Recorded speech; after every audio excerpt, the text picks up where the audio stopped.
प्रिय दर्शकों, नमस्कार। एक बार फिर से उपस्थित हूँ आप सबके सामने। आज शुक्रवार है और शोभा टाकले जी की कुंडली के साथ आया हूँ। कार्यक्रम अंतिम हिस्से तक देखा करिए। इससे आपको कुंडली के विश्लेषण कैसे किए जाते हैं, क्या क्या नियमों का पालन करना होता है और किन किन चीज़ों का ख्याल रखा जाता है, खास तौर पे ग्रहों का भाव के अनुसार फल, ग्रहों का नक्षत्र के आधार पर फल कथन, ग्रहों के दृष्टि, उनकी डिग्री और उनकी अवस्था के आधार पर फल कथन का सबसे बेहतरीन तरीका क्या हो सकता है। आइए आरंभ करते हैं आज की जन्म कुंडली के अध्ययन के कार्यक्रम को शोभा टाकले की कुंडली के साथ। झट से इनका पंचांग पढ़ के बता देता हूँ।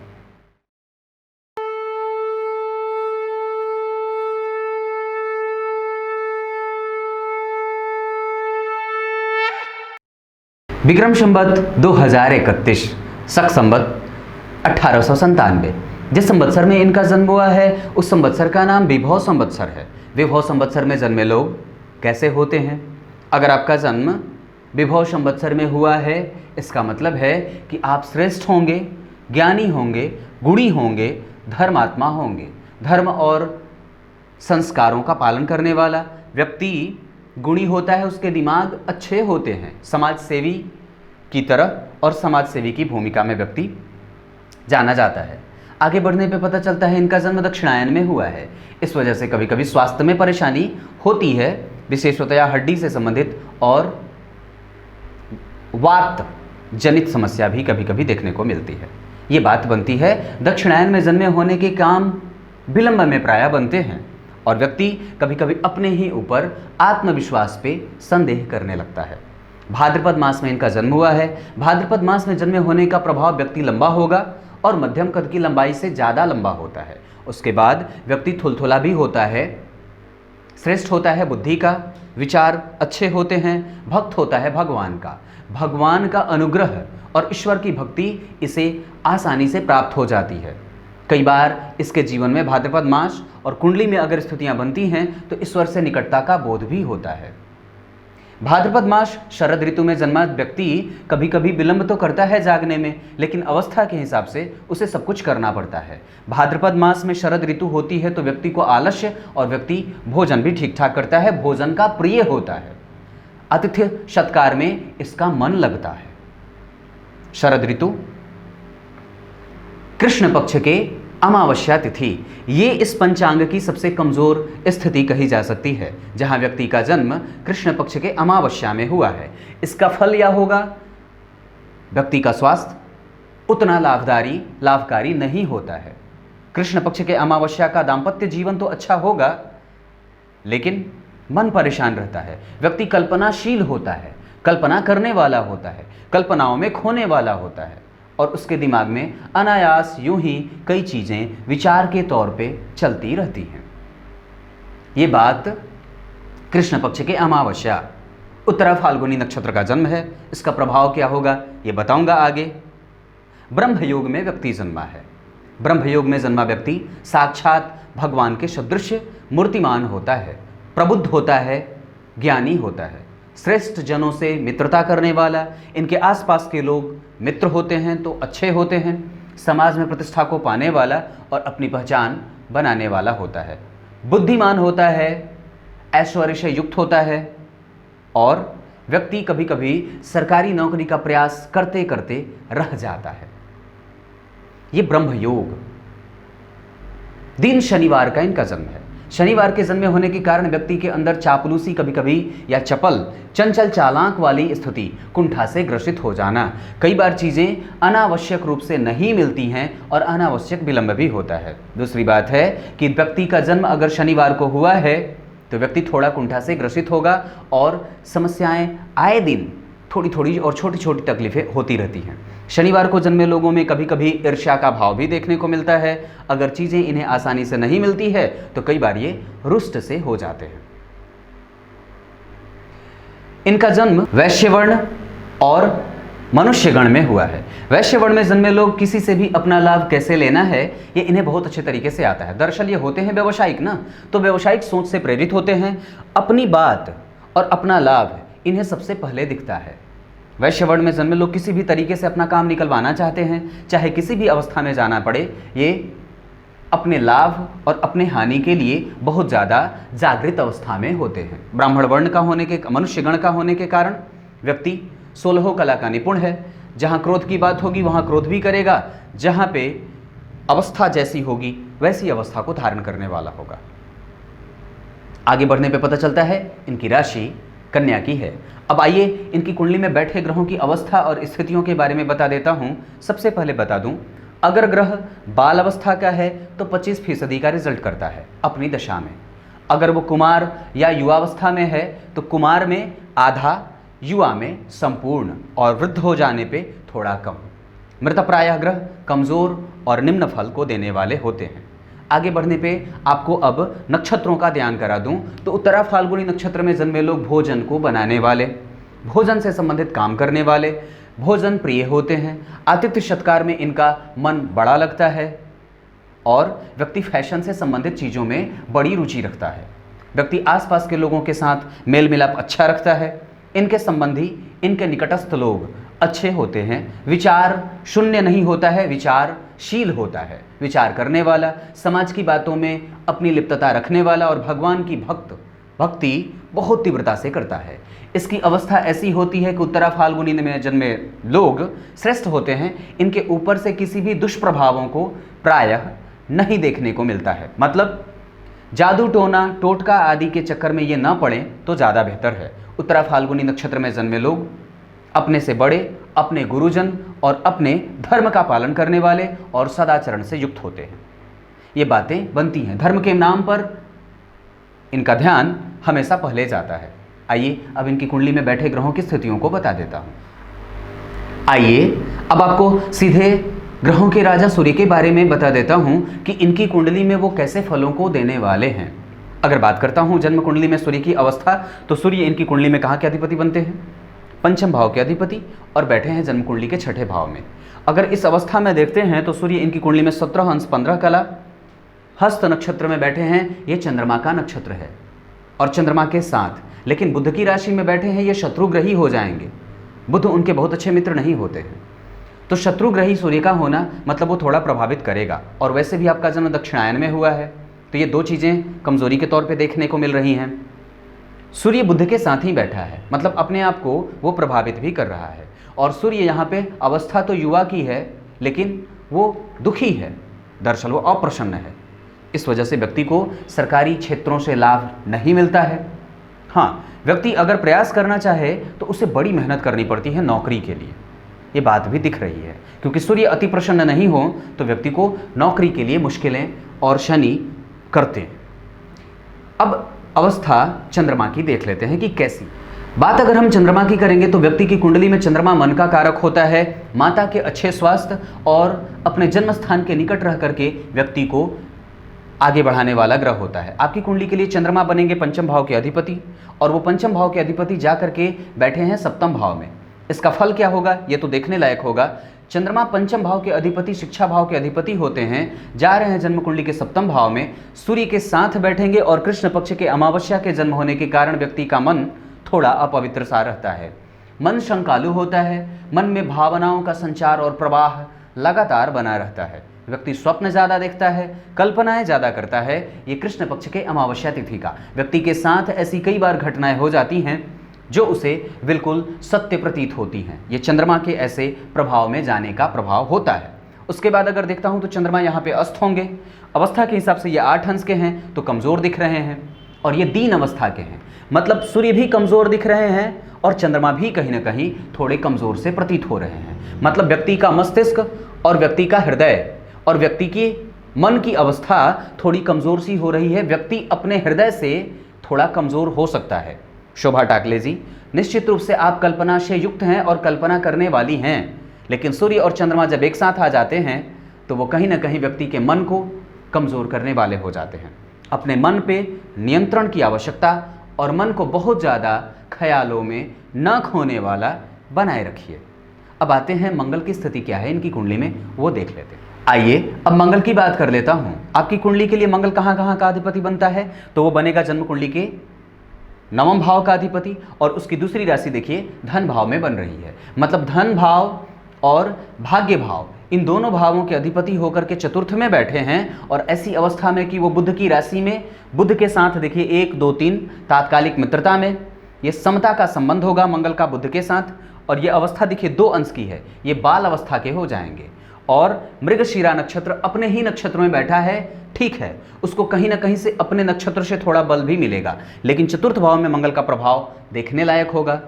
यहाँ पे वो दीन अवस्था का है, दरअसल बाल अवस्था का है, और वो थोड़ा बिलबिला रहा है।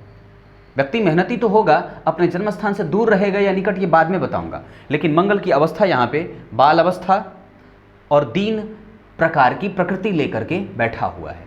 अब आइए बुध की बात कर लेता हूँ। आपकी कुंडली के लिए बुध की अवस्था की अगर चर्चा करेंगे, जो कि बुद्धिमानी का ग्रह होता है, और जब वो अस्त हो जाता है तो उसकी वृद्धि और बढ़ी जाती है। और बुध अपने ही राशि के बैठे हैं, ऊपर से आप उत्तरा भाद्रपद नक्षत्र में जन्मे हैं। बसंत आपका जन्म जो हुआ है वो भाद्रपद मास में हुआ है, और भद्र योग आपकी कुंडली में लगा हुआ है। आपकी कुंडली के लिए बुध 27 अंश 39 कला, ये वक्री हैं, लेकिन सूर्य के साथ होने के कारण और डिग्री में बिल्कुल निकटस्थ हो जाने के कारण बुध अस्त हो जाएंगे। हालांकि ये भी कमजोर ही है, क्योंकि मंगल के नक्षत्र में धारण करके बैठे हैं। मंगल यहाँ पे भाग्येश होता है, तो बुध के नक्षत्र का जो धारण करना है वो अच्छे भाव के अधिपति के साथ करने से बुध को धन आगमन में लाभ मिलने वाला होता है। व्यक्ति चंचल होगा या कैसा, ये तो बाद में बताऊंगा, लेकिन अवस्था के हिसाब से बुध भी यहाँ पे थोड़े कमजोर हो रहे हैं, क्योंकि वो दीन है। लेकिन भद्र योग का प्रभाव व्यक्ति के स्वभाव और चरित्र के ऊपर, और साथ ही साथ शारीरिक अवस्था के ऊपर देखा जा सकता है।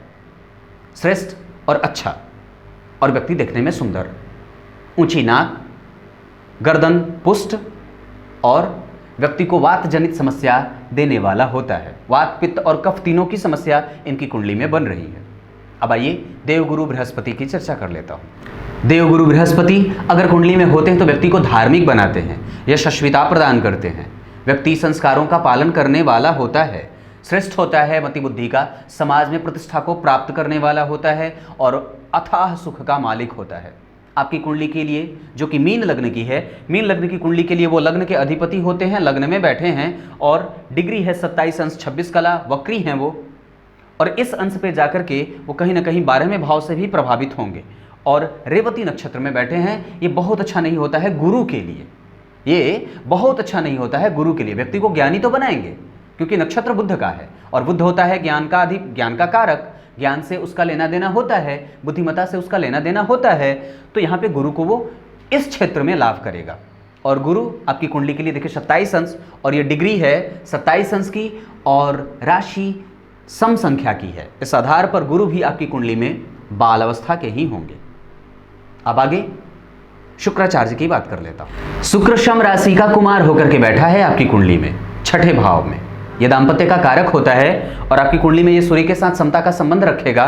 और देखिए 6 अंश 44 कला माघा नक्षत्र केतु का नक्षत्र होता है। ऐसी अवस्था में कि जब शुक्र की अवस्था देखता हूं तो ये कुमार हो रहे हैं, मतलब ठीक है, व्यक्ति को अपनी अवस्था से कम दृष्टि का रखने वाला, और व्यक्ति कितनी भी अवस्था का हो जाए वो युवा ही दिखने को मिलता है। अब बात न्याय के कारक और धर्म का पालन कराने वाले ग्रह शनि की कर लेते हैं। आपकी कुंडली के लिए शनि, जो मीन लग्न की कुंडली है, उसके लिए लाभ और व्यय के अधिपति बनते हैं, यानी कि 11वें और 12वें भाव के अधिपति। वो बैठे कहाँ हैं? जन्म कुंडली के पंचम भाव में। पंचम भाव के अधिपति चंद्रमा होते हैं, और शनि लाभ और व्यय के अधिपति होकर के पंचम भाव में पुष्य नक्षत्र अपने ही नक्षत्र में बैठे हैं। ये ठीक होगा। 8 अंश 1 कला शनि की स्थिति आपकी कुंडली में ठीक होगी, अच्छा होगा। ये आपके फलों को कैसा देने वाला होगा ये तो बाद में बताऊंगा, लेकिन शनि की अवस्था त्रिकोण में है, लाभेश होकर के त्रिकोण में बैठे हैं, ये कहीं ना कहीं ठीक होता है। अवस्था के हिसाब से ये पुष्य नक्षत्र में है, बेहतरीन है ये। अब आगे राहु केतु की चर्चा कर लेते हैं। समराशि के मृत प्राय हैं राहु और केतु आपकी कुंडली में। राहु आपकी कुंडली में देखिए कहाँ बैठा है, केतु यहाँ द्वितीय भाव में और राहु अष्टम भाव में। समराशि के मृत प्राय, इनका फल कथन देखने लायक होगा। अब आइए आपको आपकी कुंडली में कारक ग्रहों की चर्चा एक बार कर देता हूं। कौन से ग्रह कारक, अकारक और तटस्थ होते हैं। कारक, अकारक और तटस्थ ग्रह की जब चर्चा करूंगा तो आपकी कुंडली के लिए कौन कौन से ग्रह कारक, अकारक और तटस्थ होते हैं, तो सबसे पहले गुरु की बात होगी, क्योंकि वो लग्न के अधिपति हैं। लग्न के अधिपति होने के कारण यानी कि मीन राशि के जो राशिपति होते हैं वो देवगुरु बृहस्पति होते हैं, और वो लग्न में ही बैठे हैं। उनकी दूसरी मूल त्रिकोण राशि जन्म कुंडली के दशम स्थान में बन रही है, लेकिन शुभता और अशुभता के चक्कर में अगर पड़ जाता है तो ये भाव थोड़ा अशुभ होता है। इस वजह से इसका फल कथन थोड़ा कमजोर होता है। हालांकि केंद्र के चारों घरों में सबसे ज़्यादा मजबूत केंद्र का दशम स्थान ही होता है, लेकिन अशुभता के दृष्टिकोण से वो सबसे पहला होता है।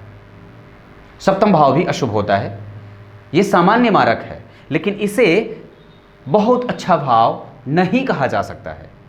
बहुत अच्छा भाव नहीं कहा जा सकता है, इसका मतलब ये नहीं है कि वो अच्छा भाव नहीं है, वो अशुभ होता है। उसके साथ जिस ग्रह की उपस्थिति हो जाती है वो थोड़ा अशुभता से युक्त हो जाता है, ये बात है। तो यहाँ पे उनकी गौण राशि बनी, ये तटस्थ होते हैं। प्रथम कारक ग्रह चंद्रमा होंगे, क्योंकि पंचम भाव के अधिपति हैं। दूसरा कारकत्व तो मंगल को प्राप्त होता है। बाकी के ग्रह सूर्य आपकी कुंडली के लिए बनते हैं छठे भाव के अधिपति। ये इनको रोग भाव मिलने के कारण ये अकारक हो जाते हैं। चंद्रमा कारक होंगे, मंगल कारक, बुध सप्तम भाव और मारक भाव के अधिपति होने के कारण, और उनकी दूसरी राशि जन्म कुंडली में सुख भाव में, यानी कि इस मीन लग्न की कुंडली के लिए सुख और सप्तम के अधिपति, इन दोनों भावों के अधिपति होकर के भद्र योग लगा करके बैठे, और साथ ही साथ वो इस कुंडली में अकारक होंगे। गुरु, तटस्थ, शुक्र भी आपकी कुंडली के लिए अगर देखते हैं तो ये अष्टम भाव के अधिपति होते हैं, अकारक होंगे। शनि आपकी कुंडली के लिए अकारक, राहु और केतु की स्थिति अलग है। अब आइए आपको आपकी कुंडली के विश्लेषण पे लेके आता हूं। विश्लेषण में आते हैं अब, और सबसे पहले आपको एक एक बात बता दूं, सूर्य से शुरू करता हूं। आपकी कुंडली के लिए सूर्य बनते हैं छठे भाव के अधिपति। मतलब एक बात तो तय है कि व्यक्ति की कुंडली में सूर्य की स्थिति को अगर हम देख रहे हैं तो वो सूर्य अच्छे भाव का अधिपति नहीं बनता है। हालांकि एक बात बताऊं तो सूर्य को छठे, आठवें और 12वें का दोष नहीं लगता है। मतलब अन्य ग्रह अगर छठे, आठवें, 12वें भाव में जाते हैं तो थोड़े अपने आप को पुष्ट और कमजोर भी करते देखे जाते हैं, लेकिन सूर्य उससे अप्रभावित रहते हैं। लेकिन फिर भी एक बात है, सामान्यतया अगर हम एक ग्रह के रूप में अगर सूर्य को देखते हैं तो निश्चित रूप से वो छठे भाव के अधिपति होने के कारण व्यक्ति के हड्डियों के रोगों को देने वाले और व्यक्ति के अंदर आत्मविश्वास को कभी कभी कमजोर करने वाले होंगे। आपकी कुंडली में राहु केतु की स्थिति अगर पहले ही बता दूं तो राहु केतु आपको सामाजिक बनाएंगे, श्रेष्ठ बनाएंगे, मिलनसार बनाएंगे, व्यक्ति को भोजन का प्रिय बनाएंगे। नौकरी से चुका और चुकता हुआ चुक जाता है व्यक्ति कई बार। व्यक्ति का दाम्पत्य अच्छा रहता है, धन धान्य स्थितियाँ अच्छी रहती हैं। स्वास्थ्य को लेकर के कई बार यहाँ का राहु परेशान करते देखा जाता है। अपनी दशा में चूंकि वो मंगल के नक्षत्र में बैठा है, इस वजह से कभी कभी दिक्कत भी करेगा। कारण है क्या? क्योंकि वो आपकी कुंडली में निर्भर करता है कि वो देख कहाँ रहा है। तो उसकी पांचवी दृष्टि देखिए विदेश भाव पे पड़ रही है, ये ठीक नहीं होता। हालांकि वो स्वराशि को देखेगा, शनि की राशि को देखेगा तो वो अपना राशि उसे मानता है, लेकिन फिर भी अष्टम का राहु थोड़ा परेशान करता है। सातवीं दृष्टि से धन भाव को देखेगा तो व्यक्ति कभी कभी उत्तेजित होकर के धन ज़्यादा खर्च करने वाला भी होगा, लेकिन दानी भी होता है। व्यक्ति धर्म का दान करता है और धर्म के मामले में आगे रहता है। सातवीं के बाद नवीं दृष्टि अगर यहाँ पड़ेगी और यहाँ मंगल बैठा है तो ऐसी स्थिति में व्यक्ति के जन्म स्थान से दूर जाकर के काम करने वाला और व्यक्ति के सुखोपभोग और सुख संसाधन की स्थिति में थोड़ी सी कभी कभी सेंध लग जाती है। ये राहु केतु की बात है। अब आपकी कुंडली में कुछ महत्वपूर्ण बातों को बता देता हूँ, 5 ऐसे। तो सबसे पहले आपकी कुंडली में जो सुख भाव का अधिपति है और जो सप्तम भाव का अधिपति है, आपकी कुंडली के लिए वो भद्र योग बना रहा है। गुरु आपकी कुंडली के लिए हंस योग बना रहे हैं।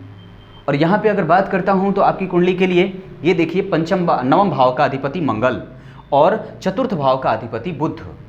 ध्यान से समझिएगा, ये पहली महत्वपूर्ण बात है इस कुंडली की। नवम भाव के अधिपति बने मंगल, वो यहाँ से गए सुख में बैठे, ये बहुत अच्छी बात होती है। पहली बात ये अच्छी रही। दूसरी सबसे अच्छी बात कि नवम भाव के अधिपति और चतुर्थ भाव के अधिपति, तो नवम भाव के अधिपति कौन बने? वृश्चिक राशि का अधिपति होता है मंगल, यानी कि नवमेश आपका मंगल हुआ। चतुर्थ भाव का अधिपति कहाँ? जहां 3 नंबर लिखा है, 1 2 3 4, ये चौथा भाव हो गया। चतुर्थ भाव के अधिपति होते हैं बुध। तो मंगल और बुध की स्थिति को अगर हम देखते हैं तो ये दोनों एक दूसरे से चौथे दसवें के संबंध में हैं, जिसे केंद्र का संबंध कहा जाता है। 1 2 3 4, यानी कि भाग्य भाव के अधिपति और सुख भाव के अधिपति जब एक दूसरे से केंद्र में होते हैं तो ये व्यक्ति के जीवन में संपूर्ण सुखों का लाभ देने वाले, दाम्पत्य का सुख और समस्त प्रकार की सुख सुविधाओं से व्यक्ति को आनंद करने वाले और कराने वाले होते हैं। ये दूसरी सबसे पहली प्रमुख बात थी। तीसरी सबसे प्रमुख बात यह है, चंद्रमा के और सूर्य के जस्ट पीछे कोई अन्य ग्रह है और ये व्यक्ति को संपूर्ण संसाधन का मालिक, दाम्पत्य का बेहतर, विद्वान, रोगों पे नियंत्रण करने वाला, अपने परिस्थितियों से पार पाने वाला और संपूर्ण प्रकार के परिस्थितियों से अपने आप को अपने सूझबूझ से, अपनी क्षमता और महत्वाकांक्षा से ओतप्रोत होकर के, क्योंकि सूर्य की राशि बन रही है, अपनी समस्याओं का निदान ढूंढेगा। ये तीसरी सबसे अच्छी बात थी।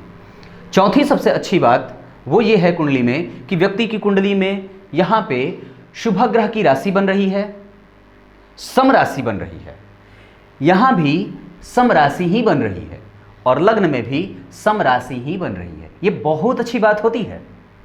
लग्न, त्रिकोण और त्रित्रिकोण में ये भूल जाइए कि वो किस ग्रह की राशि है। अगर वो शनि या मंगल की भी राशि बनेगी लेकिन सम संख्या वाली राशि बनेगी तो अच्छी होती है। विचार करके देखिए, अगर यहाँ शनि की गौण राशि बनेगी 10 नंबर तो 11 कहाँ लिखेगा? यहाँ। इस वजह से यहाँ के शनि का फल अच्छा देखा जाता है। लेकिन अगर यहाँ पे 11 लिखेगा तो 10 यहाँ लिखेगा, जो कि थोड़ा सा शनि को कमजोर कर देता है। इस वजह से व्यक्ति के लग्न, त्रिकोण और त्रित्रिकोण में अगर किसी शुभ ग्रह की या पाप ग्रह की राशि बने चलेगा, लेकिन सम संख्या की अगर राशि बन जाए तो ये अच्छा होता है। ये चौथी सबसे प्रमुख और चौथी सबसे अच्छी बात थी।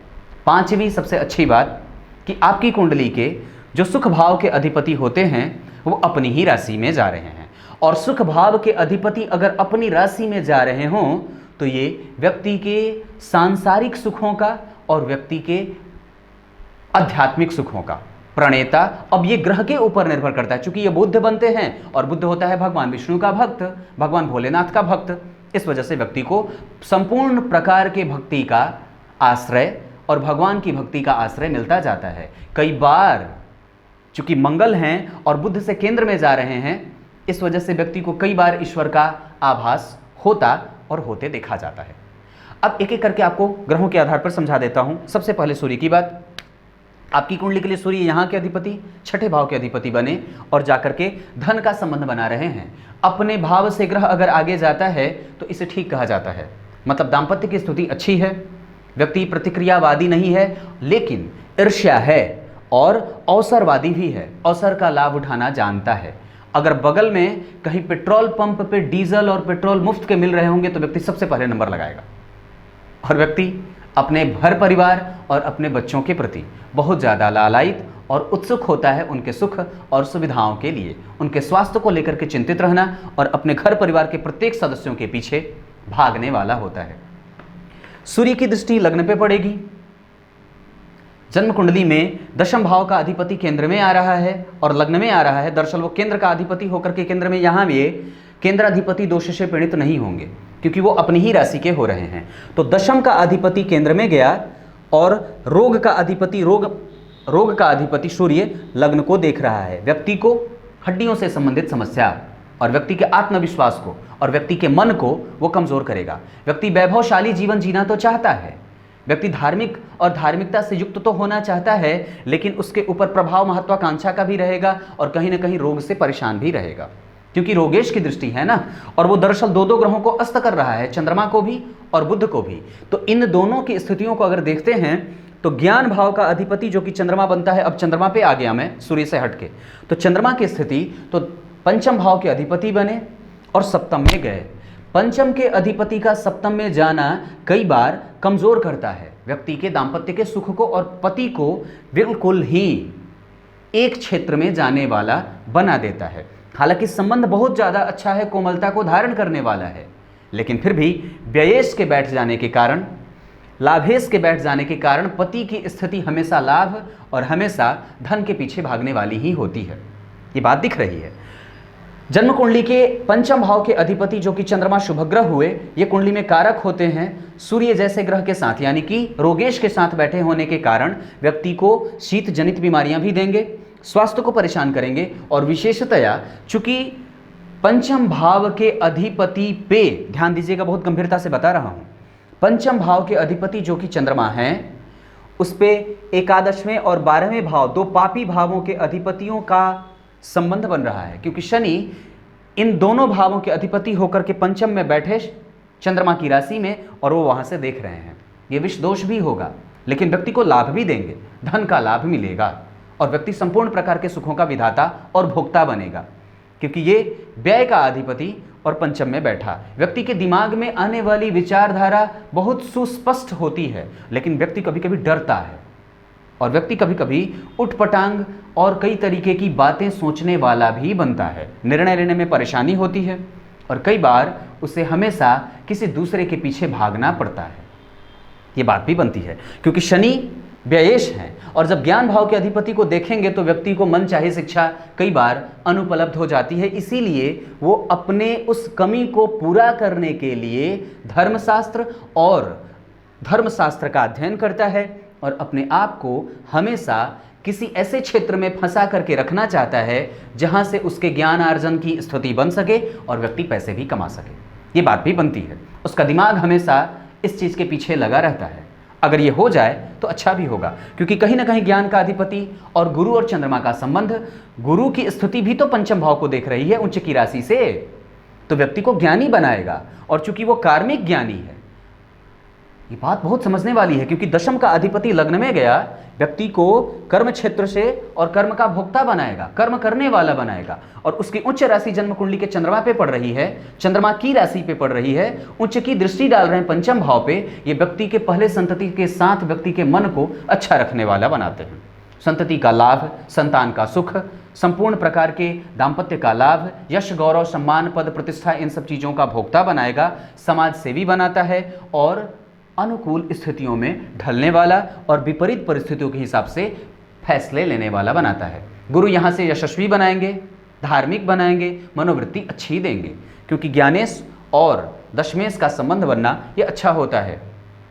गुरु और चंद्रमा का संबंध गजकेसरी योग हो जाता, लेकिन चंद्रमा चूंकि पक्ष बल से कमजोर हो रहे हैं, इस वजह से वो थोड़े से प्रभावों में कमी भी देंगे और अस्त भी हो रहे हैं, बुध भी अस्त हो रहा है। तो चंद्रमा और बुध जब कुंडली में कमजोर होते हैं तो व्यक्ति के निर्णय लेने की क्षमता को कमजोर कर देते हैं, मेंटल स्टेबिलिटी को कमजोर कर देते हैं, निर्णय लेने में दिक्कत और मानसिक अवस्था को कमजोर कर देते हैं। व्यक्ति कल्पना में ही खोया रहता है और कई बार कल्पना उसके माथे पे इतना ज़्यादा चढ़ जाती है कि वो उससे बहुत ज़्यादा बंध जाता है या बहुत ज़्यादा डरने लगता है। ये गुरु, सूर्य और चंद्रमा की, हालांकि बात अब बुध की करूंगा, आपकी कुंडली के लिए नहीं, चंद्रमा के पहले, चंद्रमा के बाद मंगल की। मंगल यहां और यहां के अधिपति, यानी कि धन और भाग्य, ये भाव तो दोनों अच्छे हैं। मंगल कारक भी होगा कुंडली में, क्योंकि ये धन भाव है, अच्छा होता है ये भाव। तो इन दोनों भावों का अधिपति होकर के मंगल अपने भाव से कहां बैठा? अपने भाव से षडाष्टक में बैठा है, और वो अपने भाव से लाभ के भाव में बैठा है, अपने भाव से तृतीयस्थ गया है। लेकिन गौर करिएगा, यहां पे मंगल अपने इस भाव के फल को नहीं देने वाले होंगे या कमजोर या कम देंगे। उनका सबसे ज्यादा फल भाग्य का देखने को मिलेगा। अगर यहीं पे 1 नंबर लिख देता तो और ज्यादा अच्छी हो जाती, लेकिन यहाँ पे गौण राशि बन रही है, लेकिन फिर भी ठीक होगा, क्योंकि भाग्य का अधिपति हुआ और सुख से संबंध अगर बना रहा है तो ये अच्छा माना जाता है।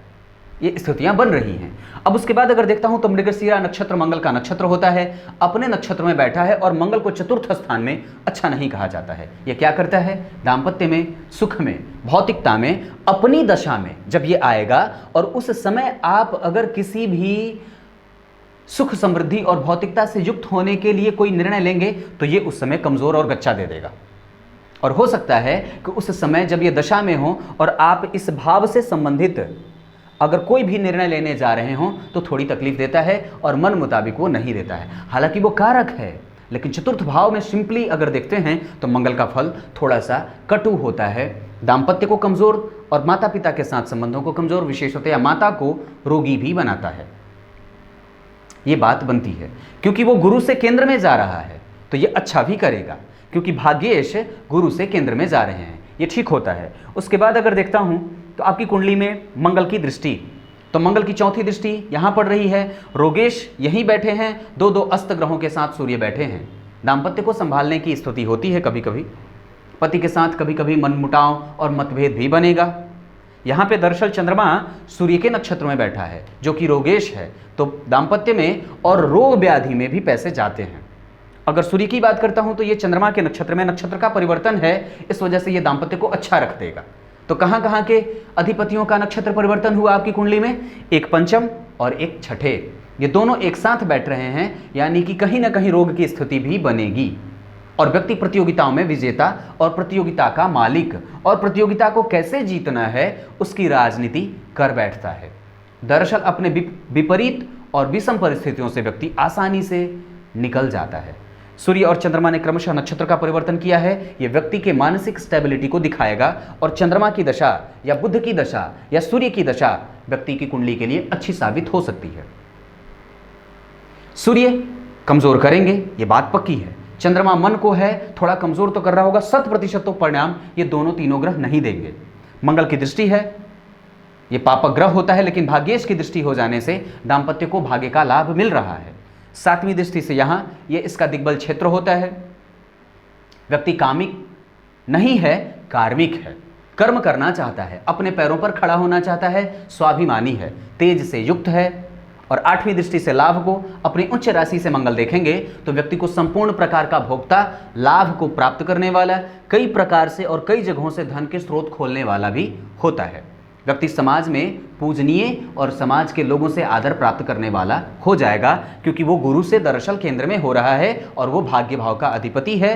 गुरु से केंद्र में होना, गुरु का चंद्रमा को देखना जो कि पंचम भाव के अधिपति हैं, गुरु का बुध को देखना जो कि जन्म कुंडली में सप्तम भाव का अधिपति है, गुरु बुध की राशि नक्षत्र में बैठे हैं, ये भी बुध को बलाबल दे देंगे।